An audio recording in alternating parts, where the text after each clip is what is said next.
welcome to another episode of Main Street Mental Health. I'm Shannon Paul. I'm a licensed professional counselor, clinical social worker, and substance use counselor from the state of Wisconsin. And today's episode, we're going to focus on what might sound like a simple thing, but sometimes is very, very important in anyone, researching and searching for services for themselves or their loved ones. And that's choosing a good counselor. So we're gonna, hit maybe six or seven different items that I think are great for consideration on what to look for and what's important. Whenever I meet with clients over the years, the most important thing, and this is number one, most important thing is comfort with a person. And that can come in many, many different shapes and sizes in terms of what that might be. What comfort means to you is most important. I say this to clients. I say, your comfort with me is job one. Um, in addition to the HIPAA laws and confidentiality, which you do go through in a first meeting with people. Those you hold those in high regard. But comfort is so important for success. That ability to develop rapport, that ability to feel safe and trusted, are critical. And if someone's not comfortable with me, I tell them that please let me know that. And I never take that personally. So no counselor will ever take that personally. If you're saying, I'm just not comfortable, it's not a good fit for whatever reason, it could be a variety of things. It could be how you look, it could be how you talk, it could be your style, it could be your office, it could be where you meet. Anything, any possibility. And really, comfort is so important. And I help people find other counselors if that's the case. It doesn't happen too often that people change, but over the years, a time or two. And again, it's so important to be comfortable with the person you're working with. So number one, comfort. That one far and away is the most critical thing, and that might take a little time to get to know that. And I'll get to another suggestion later on. But that one is number one. It's the most important. Um, this is not, and then the rest of them here are kind of interchangeable in terms of how important they are. They're all important to some degree. The next one is the clinic or the provider that you're going to. Are they covered by your insurance, or is it a private pay situation that you feel comfortable with? So the kind of those practical reasons, those financial considerations that have to be part of the decision making process. I always tell people we do not want to make this a financial stressor on top of the stress that's already bringing you into the office. So that's something that's very, very important as well. So make sure if you do have insurance that covers this type of service, that the provider is covered by that particular insurance, because there's credentialing processes that we have to go through with every insurance company. Make sure they are covered. Make sure they're credentialed by your provider. And if it is private pay or private fee, which I think is fairly common as well out there. I think might even become more common as time goes on. Make sure it's something that you can manage, whatever that might be. So that's number two, is that insurance financial piece. Number three is kind of similar to comfort, but style. There are different styles of counselors and therapists out there. We use the word counseling and therapist synonymously, but often they come from different kind of frameworks. Some might be real cognitive behavioral, like CBT based, which is kind of a traditional over the last 50 years or so. That's been a very common, popular, effective way of interacting. There's solution focused counselors that take some of that cognitive behavioral approaches, but applies it to some kind of brief therapy kind of models. Sometimes 3 to 10 sessions, things like that. And sometimes solution focused is very helpful for people, especially for people that maybe they have pretty good handle on whatever it is they're trying to work on. They just need that final kind of encouragement or aha moment or whatever it might be. So they might be solution focused. They might be cognitive behavioral. They could be trauma-based counselors. So if somebody's going in for trauma services, you want the style that fits. There might be people that have specialties in trauma-related counseling, which is very, very important if that's the issue you want to address. If it's, for example, eating disorders, there's different educational and training tracks for all of these things. So make sure you find that counselor that fits with stylistically, their perspective is similar to what you're looking for. Um, there's a variety of other types of counselors that are out there as well. So again, keep those things in mind. And there's also generalists too. I would consider myself a generalist, which is very much a little bit of everything, and covers a lot of different issues with experience and training.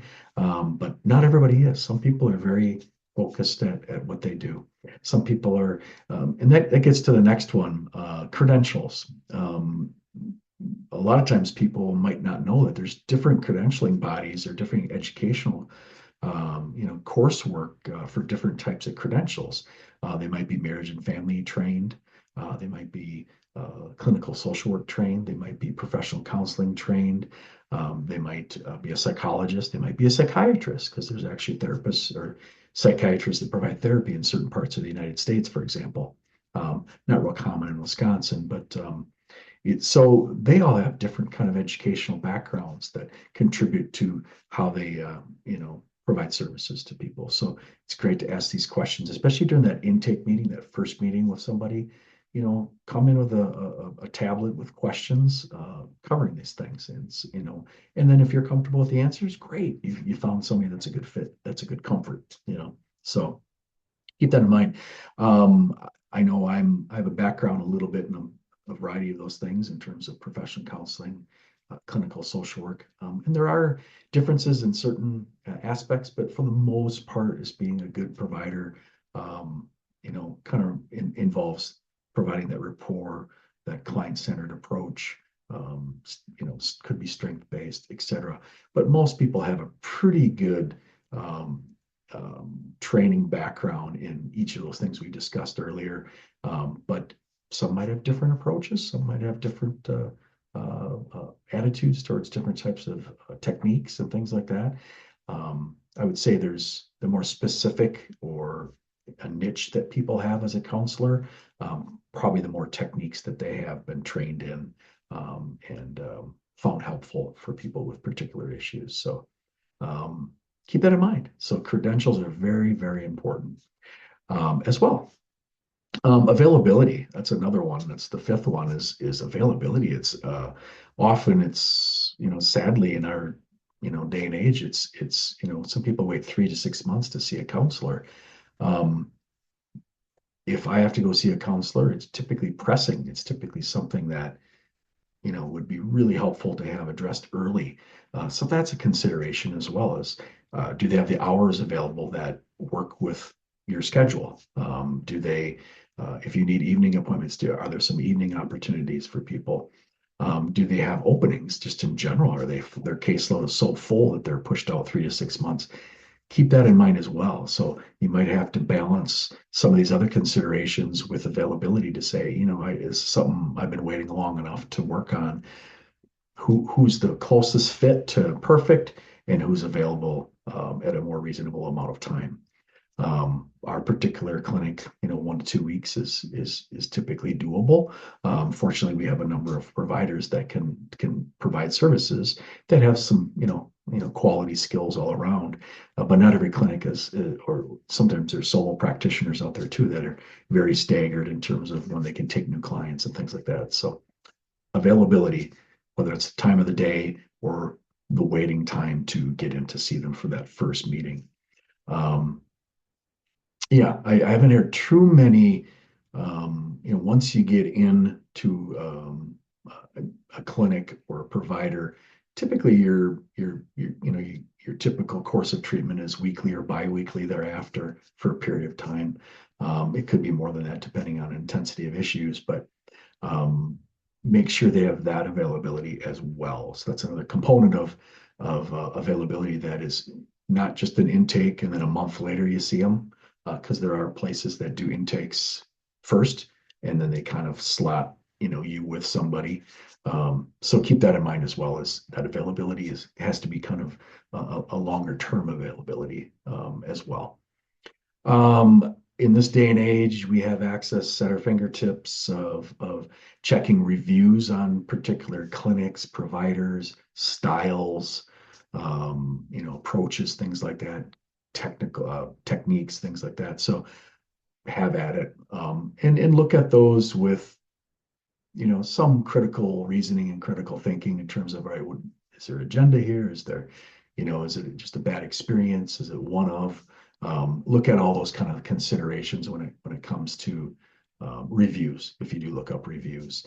And I would say don't let one bad review turn you away from some clinic or provider.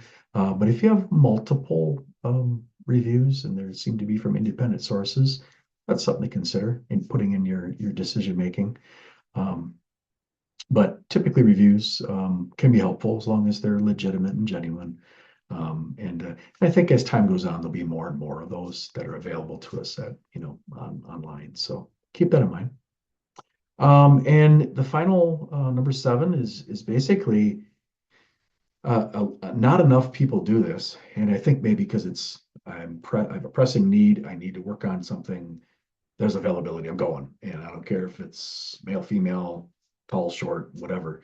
I see them, but there are some people that would come in and almost interview me as a provider and ask me questions and that sort of thing, learn about my style, my approaches, my experience, to go to number 1. Is it comfort? Is it good fit? Is stylistically what they're looking for? And I've urged people to check out other counselors, whether it be in our clinic, other clinics. To me, we're all in the same, we're all here to help people. So I have no issue whatsoever referring to other agencies. And just go meet and get a sample platter of okay, there's that counselor, and then do a pros and cons list with each one of them and kind of say, all right, which one, with all those considerations we just talked about, and then go with the one that fits best with your needs. The fact that you're looking into this is very good. And I applaud any effort at choosing a good counselor, starting with a counselor, staying with a counselor for a period of time. It can be a very rewarding and problem solving kind of experience with most people that go through it. The relationship is job one. So that's why that comfort piece is so critical. If you have a good relationship with your provider, there's a lot of things you can address with that working relationship. So best of luck to all of you that are looking for a counselor. And we'll talk to you the next time. Take care.